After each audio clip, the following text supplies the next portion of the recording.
Well, good evening and welcome to Tucker Carlson Tonight. 4 people in Chicago face felony hate crime charges, in addition to many other charges, after they allegedly kidnapped and tortured a mentally disabled man and broadcast that hideous attack on Facebook. Video shows the attackers, who were black, yelling F Donald Trump and F white people. Craig Wall of WFLD Fox Chicago has been covering this story all day, and he joins us for an update. Craig, what's the latest?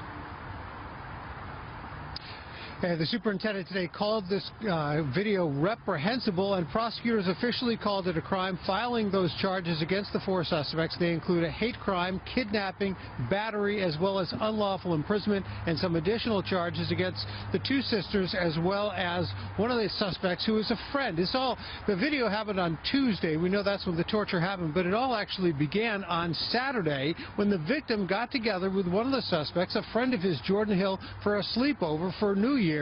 They ended up in Chicago at the apartment of those 2 sisters, and police say it all started when there was a friendly fight that escalated. Things got ugly, and then all of a sudden the 2 sisters got mad about what had happened. Police said that the suspects had all been drinking and smoking marijuana.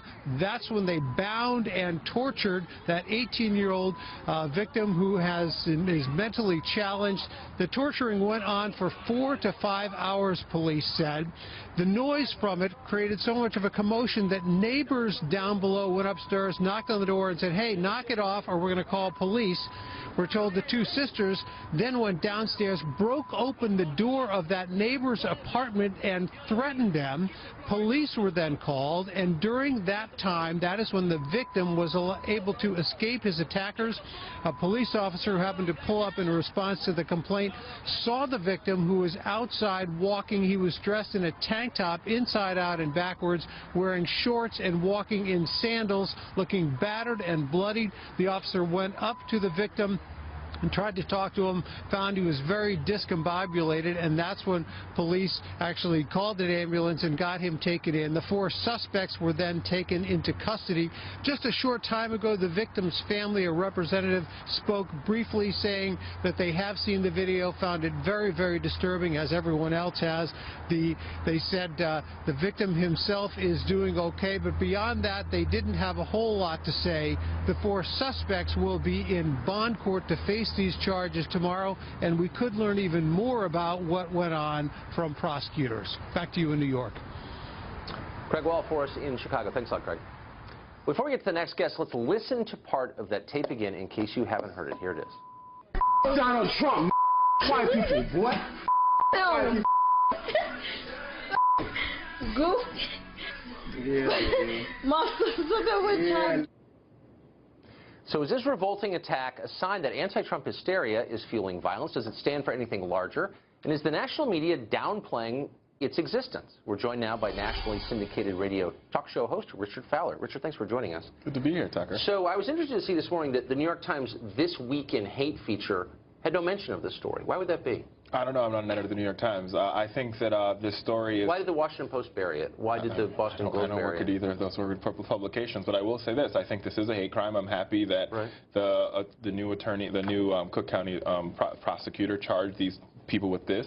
And it's wrong. And I think what we need to now focus on, whether it's black or white or gay or straight, is making sure that we continue to have hate crime laws like this throughout the country that protect people like this individual that was brutalized by those 4 maniacs. Well, I don't believe in hate crimes laws because I don't think you should prosecute people based on their thoughts. But I do believe you don't think this is a hate crime? I think hate was involved, as it often is in crimes. I'm not defending this crime. I'm merely saying it's a separate category.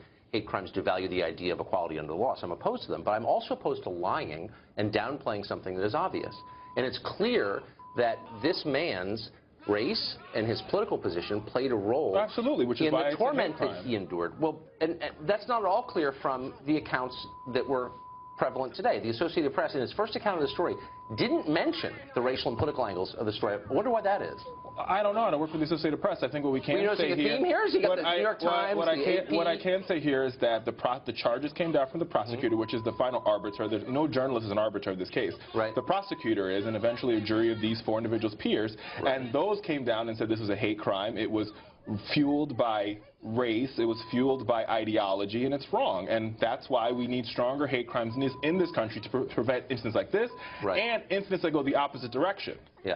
So we can have the government divining our thoughts and prosecuting No, us on the basis that's of not that. what I'm But saying. here's the point I'm making. When a sensational crime like this occurs, the press is very quick, and people on television are very quick. Instantaneously, they draw massive conclusions. They extrapolate from it, and they say this is a national trend. When that lunatic shut up the black church in the South, Dylan Roof, we had a national conversation on white racism.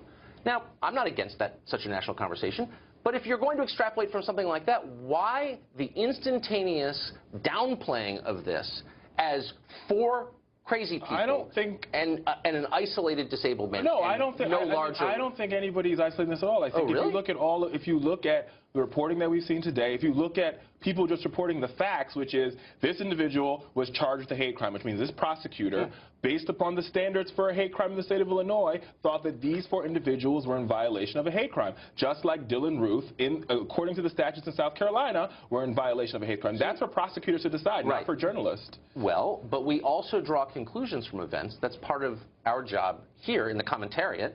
Simone Sanders, a Democratic strategist on CNN you might know, said this, quote, "This is not a hate crime. Hate crimes are because of a person's racial ethnicity, religion, gender, or disability. It isn't your political leanings because someone doesn't like your political leanings." I disagree with Simone. Okay. You had Don Lemon saying, I don't think it's evil. I don't think it's evil. I think these are young people, and I think they just had bad home training. Last night on the Kelly Files, I called this a hate crime. I was probably one of the first Democratic commentators to do so because it's a hate crime. It's a hate crime. It's wrong. It's vile. It's disgusting. And what this should cause us to do, Tucker, is it should cause all of our Americans, whether you're black, white, Hispanic, Jewish, Muslim, to say, we are moving into a new presidency. How do we come to the table? Because this is not America, right? This is, I would argue, this is not America as the Tulsa, Oklahoma shooting where that man was shot down by the police officer. How do we come together and have a conversation about making our country better? How do we have a conversation about looking beyond race, looking beyond gender, looking beyond realizing that we're all hardworking Americans? But you know the truth, which is you walk into a certain neighborhood, you're the wrong color, and you're liable to get in trouble, okay? That is just true. I know it firsthand. So you can't say that out loud in most venues because it doesn't fit a pre-prescribed narrative. But that's part of the problem. You need to have these conversations, right? Good. So when I walk into when I go to Friendship Heights, which is in the D.C. area, or any high-end boutique, and I'm followed around by a sales clerk because I happen to be African-American, it's the same as you going and getting in trouble in a black neighborhood. We have to have these conversations in order for us to break the stigma down. So when it happens to me, I go to the manager and say, you know your clerk is following me. I'm in here to make a purchase. This is wrong, and we need to work on fixing it. A man called Colin Borchers from the Washington Post wrote this, and I think it sort of sums up perfectly the attitude from the left here. If the attackers had been white and the victim had been black, the incident would have, of course, conjured America's ugly history of white mobs committing violence against black people.